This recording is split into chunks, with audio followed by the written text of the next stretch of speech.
We had to move to my parents' house because I was separating from my husband, Lydia's dad, and we didn't really have anywhere else to go. I was a stay-at-home mom at the time, so I had no money, no income, no resources at all. So I wanted to get an early go on my daughter's education. So I enrolled her in Head Start that fall. And the family coordinator through Head Start at the time offered me an application for a scholarship to do a program through the Head Start for a Child Development Associate Certificate. But in doing that program for about 6 months, the next year, in the fall of 2019, I got offered a part-time job at the Head Start as an educational assistant, and I worked part-time for a year, and then in the next year, in 2020, the position changed to full-time. We were a low-income family, and Head Start does a lot of services for low-income families, so we didn't have to worry about expense of the program.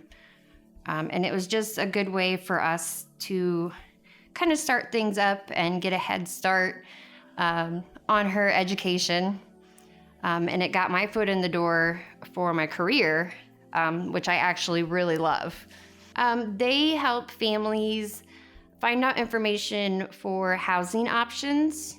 They help connect with the county housing, which they did for me. We live in the Greene County housing right now. It's for low-income families, and it's based off of your income. So they helped us with that. They help with applications for medical card, for link card. They have a program called LIHEAP that helps with assistance for utility bills. Over the past couple of years, I've moved into an apartment house. We've been there for about 1.5 years now. We just got a cat a couple months ago. I'm nearly done with my child development certification. So hopefully I can get that done here soon and go on to be teacher qualified. Always looking for ways to improve myself and my situation for my daughter.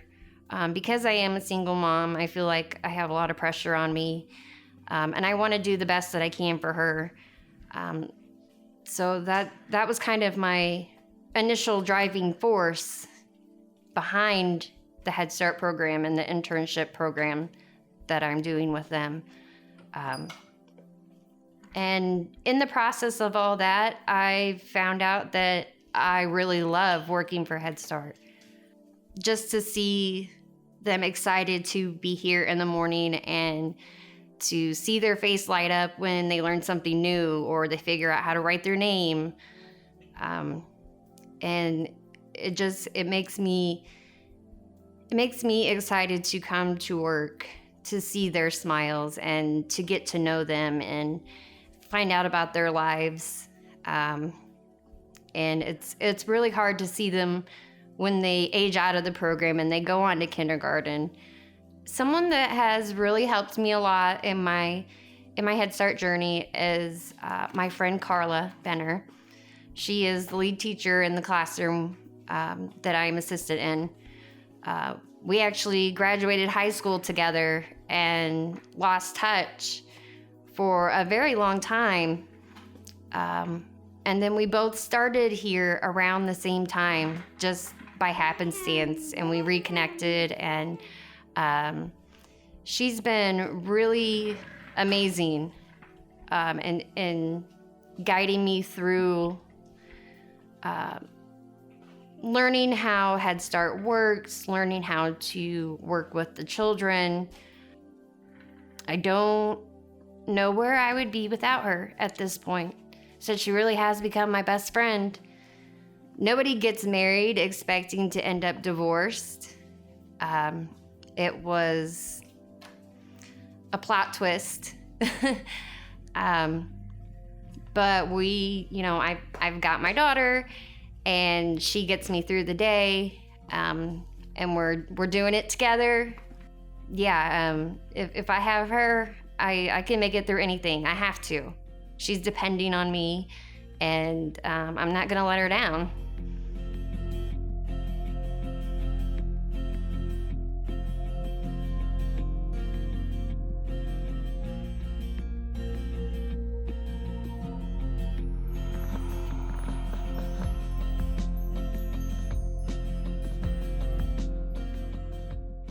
We got involved with family self-sufficiency through the Department of Public Housing. We had a special needs daughter, had a lot of medical bills, and rent was just so expensive, and it was just hard trying to make ends meet. So we thought that it would be better if we was to buy a house. We didn't know how to go about doing that, and that's actually how we got involved with them, because we went trying to see, okay, what type of steps would we need to take, because we knew our credit wasn't at where it needed to be. The savings weren't where it needed to be to purchase a home. So they wanted us to go through this program to get those things in line to be able to purchase a home, to get our rent to an affordable rate, because rents was just high. It was really, really high. They treat you like you family. It wasn't, we never felt like an outsider. It was really, we would go to meetings and go to classes and things like that, but it was always in like a home setting. It was in a building, but it was a home setting. It was a very, very comfortable setting, a very family-oriented setting. The setting was very free, where you could actually, it was very transparent. It was. Job services and finding of employment was essential. Different skills and classes to be able to garner different skills to add to my degree was very essential. Finance, they have financial classes, financial seminars, economic seminars, to teach you about money and how money works and things like that. How to build your credit. We didn't know how to budget correctly.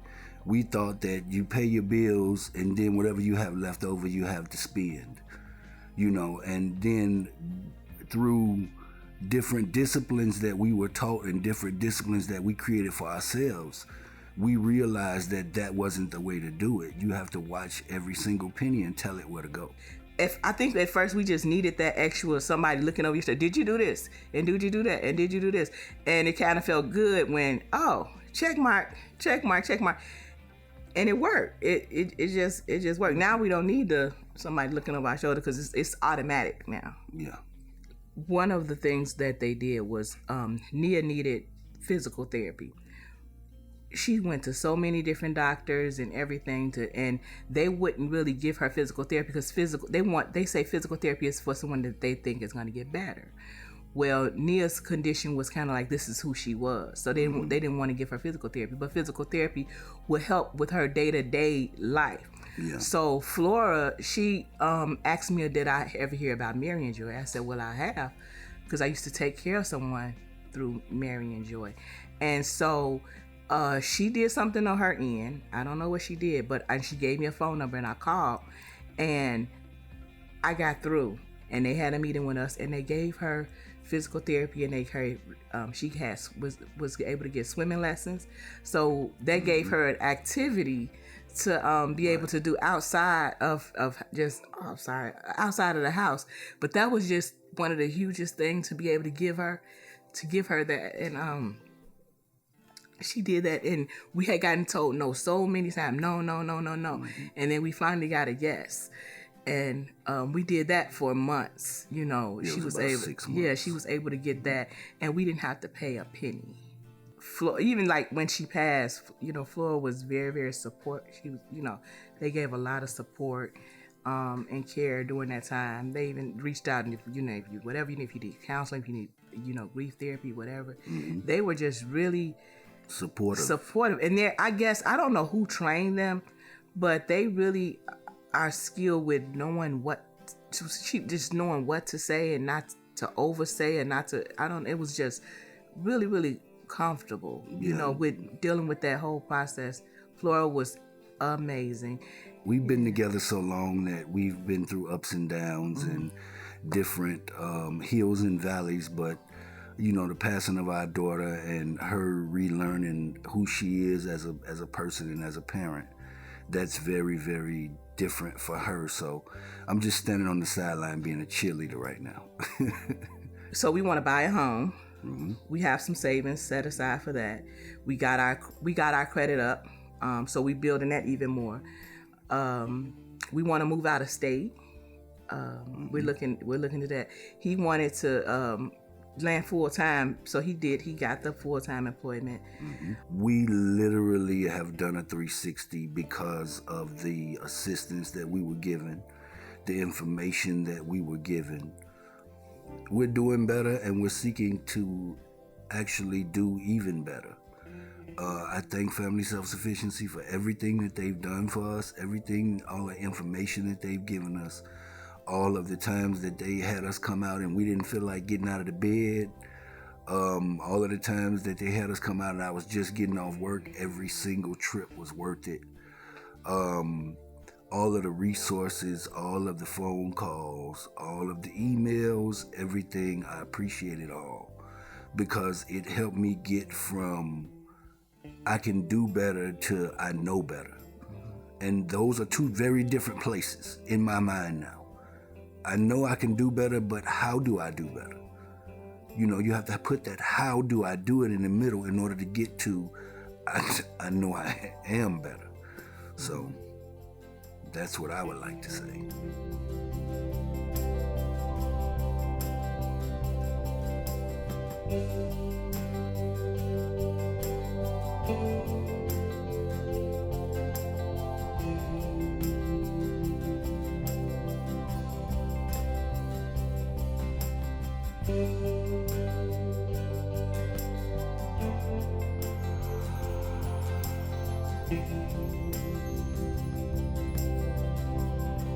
Well, I'm originally from Southern Illinois and had lived out of state for several years and had a change in my family. So I came home back to Southern Illinois, and the career I had worked in for many years wasn't just a career that was available here. So I'd been in sales and marketing and at a casino, and there wasn't anything like that around here that I could do as a single parent. So I started looking at careers and found I was really interested in becoming a nurse, and so I went back to school for nursing. I got a lot of help in scholarships and tuitions paid for through a program called CEFS, which also has an office here in Centralia. And then when I had maxed out my tuition or my allotted hours for that semester, I was able to be referred to the program here, the Career Readiness Program, and Jenny helped me get some classes covered I wouldn't have gotten covered. I got a phone call from Estella. She had been referred here through the CEFS program, where she had exhausted funds there and still needed assistance to get through the RN program out at Kaskaskia College. Estella was I could tell from the first time I met her, she was very motivated to continue out there. And we talked about the programs that we had available, not only the programs in the Career Readiness Program, but other programs that were available here that might assist her household while she was going to school. She helped me with a couple classes that I wasn't able to otherwise I wouldn't have been able to go to. So her program covered the tuition on my classes, and she also helped me she did purchase a brand new laptop for me to use while I was in school. Our program's pretty versatile. We can, always work with other programs, but there are some things we can do that maybe another program couldn't. And especially the laptop we helped Estella with. It was really needed during the pandemic when the school was closed. And it was just almost impossible for her to do online classes with no laptop availability. So we were able to get that so she could do the online classes. Jenny is awesome. No, we didn't know each other, but she's amazing. So just lots of support. Jenny has like a really great way of not making me feel like, I'm just coming in here asking for a handout. She cared about me as a person, cared about my family. So Jenny just gave me lots of support over the years, and I appreciate that so much. And then after I graduated school, she even helped me with some things I needed to start my job, like a new stethoscope and that kind of thing.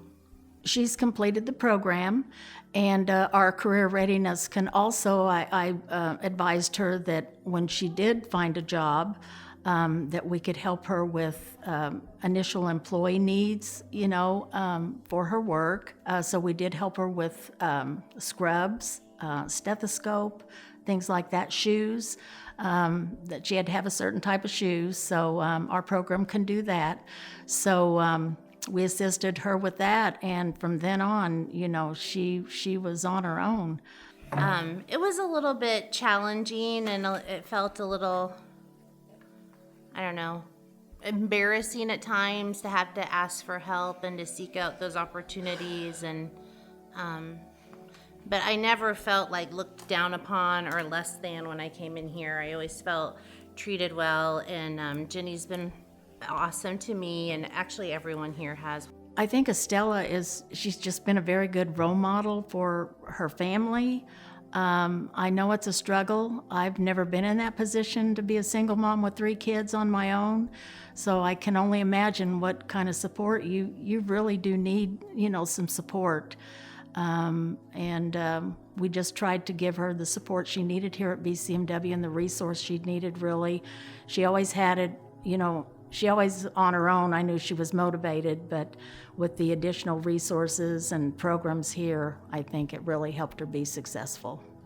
I guess I would just say my biggest goal is just to become completely financially stable for my family, and not require any assistance or any help, and be able to provide things for my kids like that I want to provide for them. I just feel like I've been so lucky with the people I've met and the kindness I've been shown, and I'm very thankful, and I only hope to be a vessel for that and pass it on to other people. Just the very first time I met her, I just had a feeling that she was, with just a little bit of support and the resources, that she was going to be one to make it. So we're all proud of her here. We're all proud of her.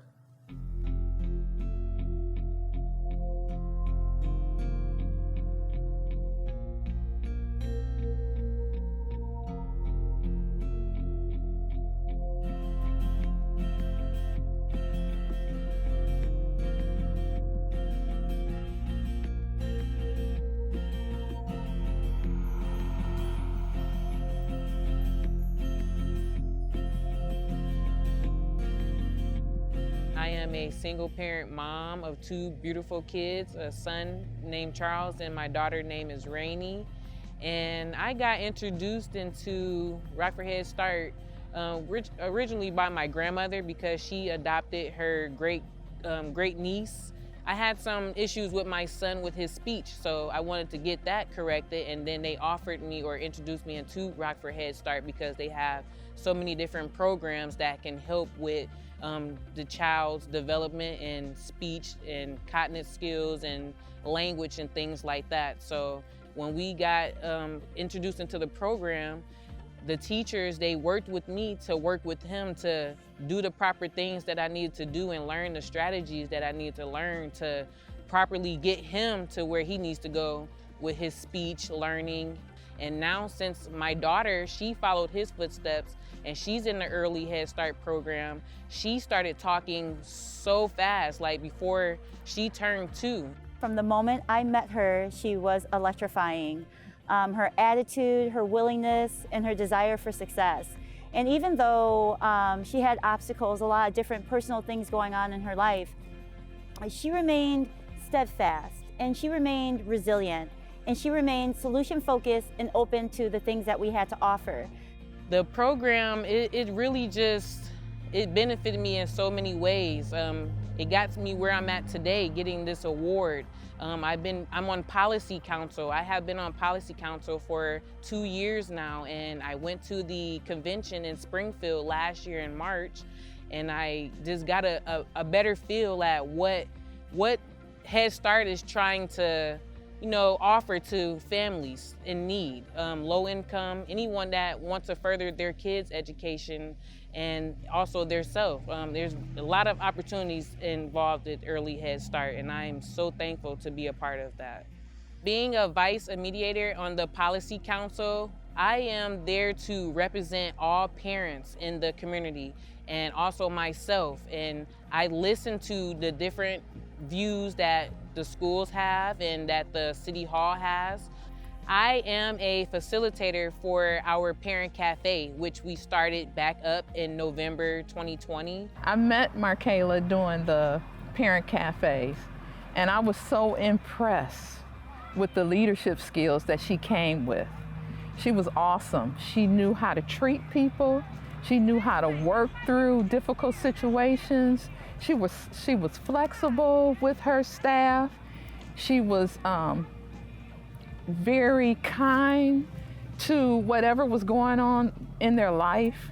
She was a mentor to them, not just a facilitator, but also a mentor to them. Not a lot of parents in my generation know about Head Start program, and I am so thankful that I'm in it. I want to spread that awareness, spread the word. It just gave me a better insight about what actually Rockford Head Start is accomplishing. We still have a long way to go, and I would really love to be a part of this program to continue to spread awareness and give those resources to caregivers, single parent moms, single parent dads, anyone that is really involved in their kids' life and education. Since I've been developing in this community and being engaged in my kids' education, I would love to see more parents, young and old, to just get out of your comfort zone, step out of it, and do something different that will benefit your kids or whoever you're taking care of. Because the only way our community will grow and get better is if we all come together and do it as a team, not just a separate section or a department or a program. We're all in this together. I'm so thankful to be a part of this program as well, because with the Parent Cafe, I didn't know any parents that were coming to my cafe. And after the cafe, I was beginning to get a connection with most of them. And now most of the parents that were at my Parent Cafe are on Policy Council. So that is introducing more people that they too have a voice. They have a say in their kids' education and where things will go and how things will play out. You don't have to wait for someone else to lead you when you can lead yourself. She enjoys working with families. She's a wonderful leader, strong and beautiful, and every epitome of what parents can do when they want it. So if there's anything I can say about her, is her desire is amazing, and she is an inspiration and encouragement to me, and that's why I knew she'd be perfect for Policy Council, and she has just turned out to be a wonderful leader and a great asset to our team. So grateful to have her.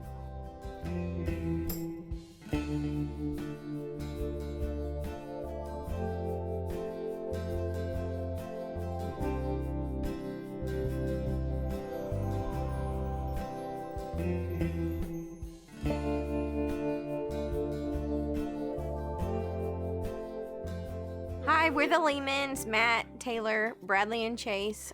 I actually came to know of Head Start because I worked as a Head Start home visitor when Bradley was about 10 months old, so I became involved in the program then as a home visitor. We came to be involved in the program as parents 3 years ago when we were enrolling our foster children into the Head Start program, and we started making an effort to get Chase involved in that too. We put Chase on the wait list, and then she started at the center last year, and we think that the experience has been great. I feel like Chase has made so much progress towards kindergarten readiness and is really excelling past the milestones, just blowing right past them. I feel like she has learned so much even in the the wake of the pandemic, I actually had never heard of LIHEAP until I started working at Waddy. I had no idea the program even existed, but when I worked there back in 2012, 2013, we were telling the parents about it, and I realized, hey, I can qualify for this. And at first I kind of felt nervous about it. I was like, there's probably somebody that needs it more than I do.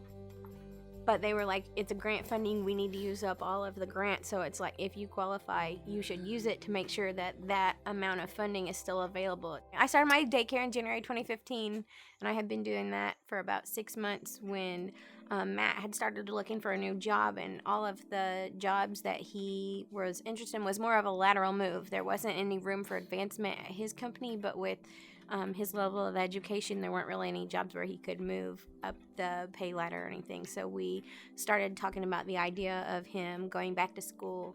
Obviously, the value of an education is really important to us, and we were able to get through Matt's 4 years with financial aid and then making a payment plan and living very frugally. I don't think we hit really a struggled. super low point because we put so much planning, and I don't think I would have put that thought and planning into it if I hadn't, learned so much myself while being a home visitor about setting family goals and mapping out the steps of what we're going to do for our family goals and things. So I think our situation's kind of unique because it wasn't a major struggle because we knew to plan ahead because of the things I learned from working at Waddy. So we are moving into a new house. Next Friday is our closing date. We're really excited about that. Matt finished his bachelor's degree in December 2019 and then started working as an electrical engineer in February 2020. So he's been at that a little over a year. I didn't grow up in a situation where I had a lot of housing stability, and so I feel like in buying a forever home, this is where we're going to be. My kids can grow up and be deeply rooted in their communities and be involved and have lifelong friends. And I'm a Girl Scout leader, so I'm hoping that I can kind of instill those things in the girls in my Girl Scout troop as well. And we're hoping to foster again once we get moved and hopefully adopt possibly at some point. So obviously that's making a big change for a kid who would possibly need that. I think that staff that we've been involved with at Head Start, from Miss Christina and Miss Montana to even Mr. Clay on the bus and Miss Crystal, that's the center supervisor, have just been amazing in terms of being encouraging and helping us set goals and checking in on us. I think I would recommend getting involved with, your community action agency, your Head Start, to anybody. I don't feel like it's just about the kids. I feel like it's about, strengthening the whole family, and I think that's the thing that sets Waddy apart from pre-K or sets the Head Start apart from pre-K or anything else, is that it really engages the whole family. It's not just for the kid, and I appreciate that so much.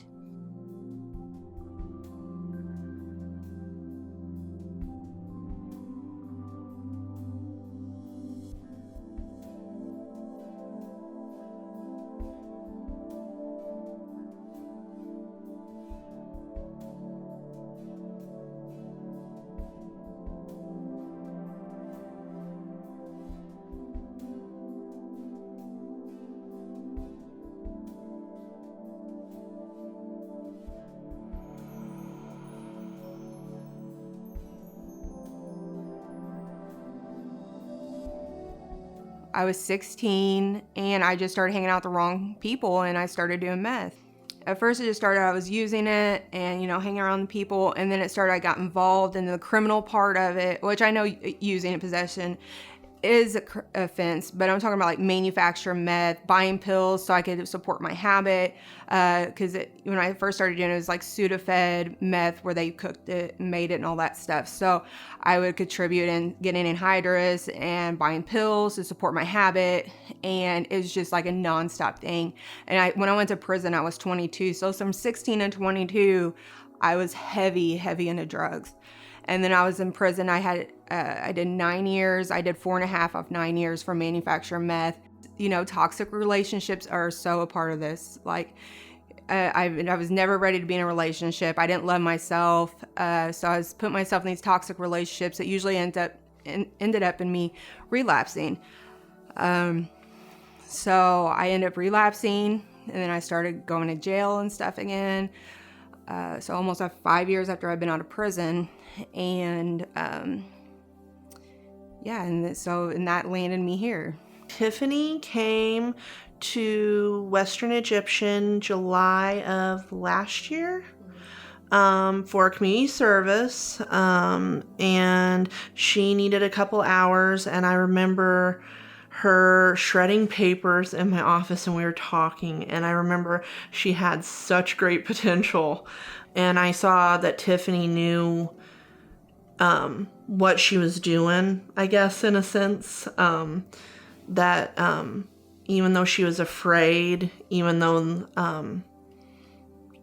she had goals, she still had that healthy dose of fear that addiction could creep in and screw them up, I guess. I feel like I've been through the trials and what's tried and what, tried things, seen what works. So I feel like I've done this. I'm 35 years old, and I feel like I'm going to have a better shot. And I think the key to that is like helping people and making myself accountable. So if she had that gumption to go and help herself, she needed that support from us to go and get the help she needed. The agency helped me with a lot of things. They helped. I had a bad debt Ameren electric bill. It was $1,500. They paid that for me. And Ashley, my boss, she put a word in with the landlord because of my credit and because of my criminal history. It was going to be really difficult for me to get in a place. So she put a word in and talked to the landlord. So she kept on coming over and helping a little bit, and then we had an unfortunate accident where I had another assistant who couldn't assist anymore. So I need another assistant. So right off the top of my head, I thought about Tiffany. And my boss, Ashley, who, nominated me for this award, she gave me a chance and she hired me. She needed a position filled, and now I've got my foot in the door at the LIHEAP and getting hired on to that. Long-term goals for me would be to, get hired on to LIHEAP, full-time, and to put a lot of energy and a lot of my knowledge of my background and stuff into Transition to Hope. Transition to Hope is it's just got started. I'm on the board. Ashley's on the board. It's going to be like a soup kitchen at first, somewhere people can go, because there's nowhere Perry County just don't have much. They don't have any homeless shelters, anything like that. And then the homeless shelters usually you have to have a drug test to get into them, and they have to be clean. We're going to work with people with addiction. We're trying to make it to where if they do have addiction, they can have the option to come into the transition home and stay. But if their drug test is dirty, but we're going to offer them help and give them support and network for them, like rehabs and stuff like that, counseling. Perry County Counseling is on the board, Marshall Browning. So we want it to be more than just a transition home. And then through our work, we'll help with their electricity bill. We can help them with rental. Ashley knows a lot of landlords and stuff like that. It's a really awesome project. I'm really proud of it, and I feel honored that they're letting me be on the board. And I really want to work one-on-one with people. I really want to work with the people coming in the transition home, try to inspire them to, show them that they can do better, let them know about my past and everything that I've been through and where I'm at and how I got there. I think that's the best thing, is that, she's striving to be better in all aspects of her life. She's creating boundaries, healthy boundaries in her emotional and behavioral life. And I'm just so proud of her, because from the time I met her in July last year to now, I just can't believe how far she's come. My boss, Ashley, who's my friend, she's my mentor. I love her so much, and I'm so blessed that she's in my life. And I want to thank her for nominating me for this award that I didn't want have anything to do with when it said something about doing a video. But I really appreciate her. Thank you.